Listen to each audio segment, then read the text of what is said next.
Hi guys, Levi here from Bright Young Brains. In this video, we are working on this financial maths question. It says the following. How many years will it take for an article to depreciate to half its value according to the reducing balance method at 7% per annum? Give your answer in months. So anytime they mention the reducing balance, this is what you need to keep in mind.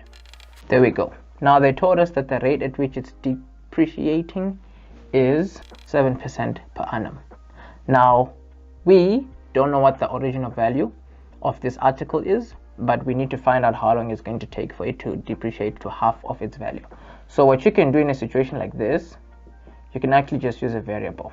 The first amount is x, and then the amount after the time period is half of x. Or you could even have said, hi guys, Levi here from Bright Young Brains. So this is our course website, and I just wanted to give you a heads up on what is currently on the website. So this is the all access pass, currently going for $5.99 once off. This gives you access to the entire syllabus all in one place, and this is a single fee that you'll be paying. You will not be paying anything else after that. These are the EFT details if you'd like to make a purchase via EFT, and if you need more information, you can always just contact me via WhatsApp. However, if you would like to access individual courses one at a time, you can always just make a purchase of individual courses for like 99 Rand. As you can see, trigonometry 99 Rand, functions and graphs 99 Rand, Euclidean geometry, financial maths, analytical geometry. So if there's like a specific course that you specifically just need instead of everything, you can always just purchase that for 99 Rand. The original value is 2x, and then the value after it has depreciated is just x. I think this one may work better since it doesn't have fractions. Our value of n is what we're looking for, because n is how long it is going to take for this amount to become half of its value. Now the reason why you can use x in a question like this is because the x's will eventually cancel out if you put them in this formula. Observe.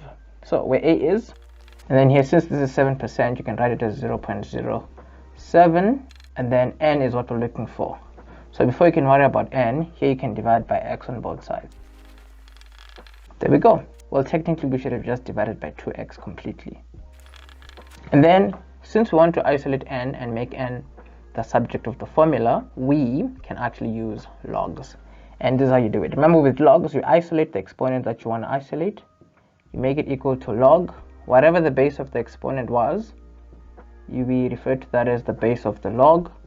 And then whatever this value is, we put that over there. This in your calculator is giving us 9.55.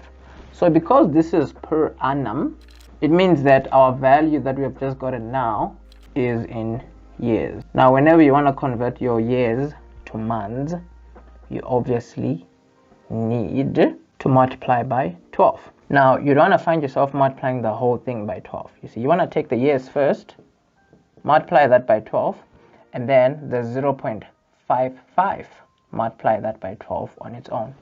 This is going to give you 108. This is going to give you 6.6, of which in a situation like this one, you can just round off to 7. So 7 plus 108, there we go. And that's your final answer. Because you see, the question was asking us to give our answer in months. For more tutorials like this, you can click this playlist.